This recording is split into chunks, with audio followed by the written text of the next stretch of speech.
Hello, this is the RPG Crawler, and welcome to my tabletop RPG News Roundup for July 13th, 2025, where I take a look back at the week in RPG news and bring you the highlights. Looks like we have a few corporate changes to cover this week. It looks like Dan Ayub has been shifted to VP of Franchise for Dungeons & Dragons, which is switching to a franchise model overall. Basically another step of the D&D brand being treated more like a brand for all products than a tabletop game. Then Paizo has named Christian Moore as Chief Growth Officer, a new role meant to try to grow revenue globally across the board for Paizo products. Jess Lanzillo, who left a position recently as VP of D&D, is now joining White Wolf as Creative Director for the World of Darkness lines.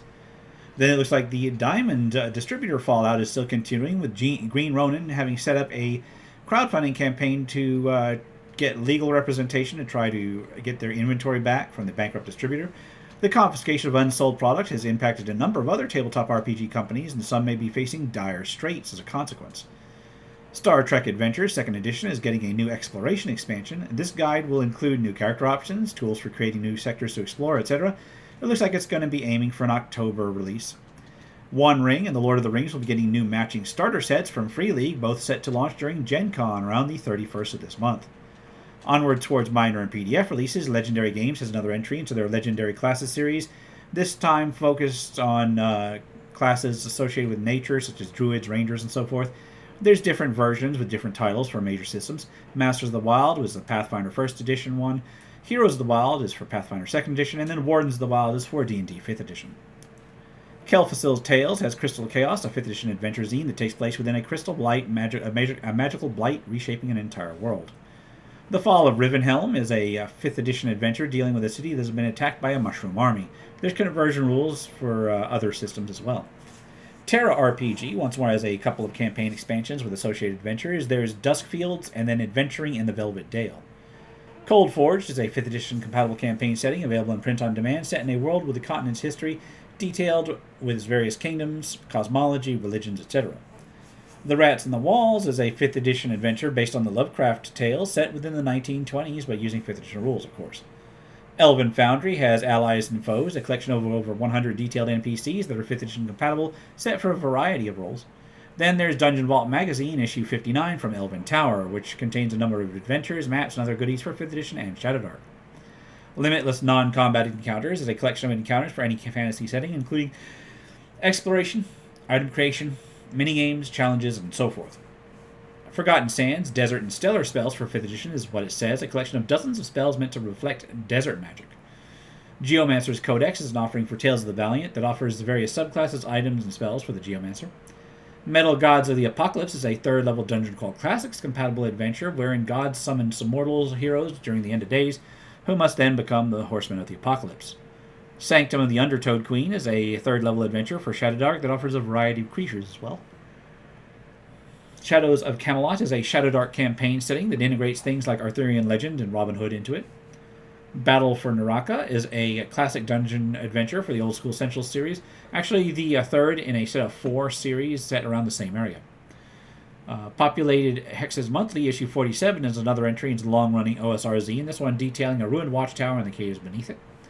The Infinite Depths Dungeon Crawl System is a procedurally dungeon generator tuned for OSR systems that can be used for solo or GMless play, generating a dungeon on the fly. The Last Vikings is available in print on demand and is a Viking-themed historical fantasy sourcebook that can be used with Lion and Dragon Historical Fantasy RPG or similar OSR systems with some adjustment. Ashes Without Number is also available in print on demand and is a post-apocalyptic RPG using the OSR Without a Number style rule set from Kevin Crawford, of course. Sea Wardens of Kothik is a supplement for Warhammer Fantasy Roleplay that details the inhabitants of the Maritime Kingdom and its port, gives various patrons, threats, creatures there, as well as adventure hooks and more. Mythic Britain, Armorica, yeah, I think that's how you pronounce it, is a supplement for Mythic Britain that details the 3 kingdoms across the channel of Armorica and their inhabitants. Dunes and Demons Minus Edition is a fast tactical RPG meant for all ages, set with just 3 stats and 6 classes, meant for quick play, and is, I think, chess-like in its layout. Chaosium has Rivers of London in Liberty's Shadow, a guide to running case files in the United States based on the Rivers of London RPG series, itself based on a book series of the same name. Night Rangers is a technocrat-focused operation for Mage of the Ascension set around Dallas, Texas, where Clan Tremere is preparing to unleash arcane forces and encounters Division 13 of the Texas Rangers, which are themselves a division of the technocracy. Cat's Paw is an RPG where you play a modern-day mystics, psychics, and occultists using the Savage Worlds system. Renegade Game Studios has a couple of offerings. There's In Memoriam, a sourcebook for Vampire the Masquerade 5th Edition, and then Apostates, a sourcebook for Hunter the Reckoning 5th Edition. Monte Cook Games has Neon Rain, a cipher system RPG set in a cyberpunk genre. They also have Cash and Chrome, a set of adventure seeds and gigs for that system, but that can be used with any cyberpunk RPG. Shadowrun Missions. Cutting Strings is an adventure for Shadowrun 6th Edition that starts with an investigation that escalates as various other factions start becoming involved. Sentience is a modifious 2D20 based system from the Yellow Hand that has you playing awakened robots. And finally, there's Hand Cluster RPG, another Savage Worlds based RPG, this one a sci-fi RPG. And now on to crowdfunding campaigns. Remember that contributing to a crowdfunding campaign should be done only at your own risk. Doing so is no guarantee of even receiving a product. Mentioned here is not an endorsement, but it is for informational purposes only. Aside from the Green Ronin Defense Fund already covered, there's a number of things that caught my eye this week. It looks like Laid Back DM is funding a starter pack looking to assemble 5 adventures for 5th Edition, Dragonbane, Old School Essentials, etc. for a few bucks. Then Ashes of the Gods will be a dark fantasy post-apocalyptic setting for 5th Edition that deals with godly fragments and unstable magic. The Mirror Mansion will be a haunting adventure for 5th Edition set in a crumbling dimension with spectral resonance. Grim Dark Dilemmas, The Hunger Below, will be a 5th Edition adventure where a starving town is at odds with a buried god and you have to decide which to go with. Night is for Nightmares will be a 5th Edition murder mystery campaign based on the murder of the richest man in a region. Tales of a Murder Hobo will be a collection of GM resources and a one-shot adventure for a group of murder hobos. The Argent Pact looks to be a merchant guild for 5th Edition with lore and new classes, or a new class, so various subclasses, items, feats, and a questline. Wondrous Songbirds will be a 5th Edition sourcebook that focuses on magical pets, a group of tiny birds that bring enchanted effects with them. Echoes of the Mist looks to be a lore-filled compendium of magical potions for 5th Edition with 0 prep required. Witches' Herbs will be a 5th Edition folklore-inspired herb compendium with various plants and mechanics suited for the system. Pets and Sidekicks look to be a collection of allies, pets, companions, etc. for 5th Edition, as well as level up Advanced 5th Edition, Tales of the Valiant, and other similar systems that grow with the party. From Gong Farming to Grave Digging looks to compile skills for the Dungeon Crawl Classics RPG and offers various expansions on the rules to go with them. Satanic Panic Zine will be a zine collecting various 5th Edition and OSR material, articles, etc.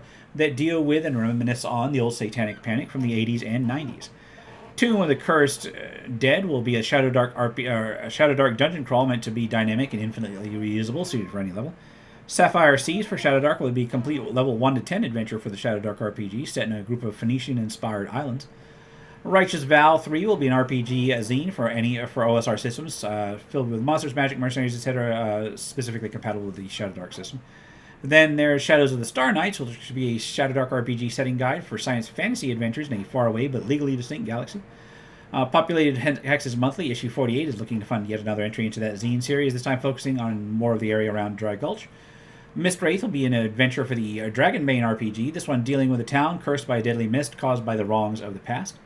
The Wretched Tropics will be a system-agnostic micro-setting for fantasy RPGs detailing a volcanic jungle. Arcane Lock will be a collection of riddles, puzzles, and challenges for any fantasy tabletop RPG from D&D to Daggerheart, Shadow Dark, etc. And finally, there's the Heroes Society, which will fund a mutation-based superhero RPG where you select your evolution. On that note, I will wrap things up here. This has been the RPG Crawler, my tabletop RPG news roundup for July 13th, 2025. As always, links will be below. If you like what you've seen, remember to leave a like, comment, any feedback, and subscribe for more RPG content. Until next time, take care and goodbye. And if you are still watching, I would like to take the opportunity to thank my supporters, the top tiers of which are listed on the screen, without whose support I would not have been able to offer the variety of content that I have on this channel throughout the years.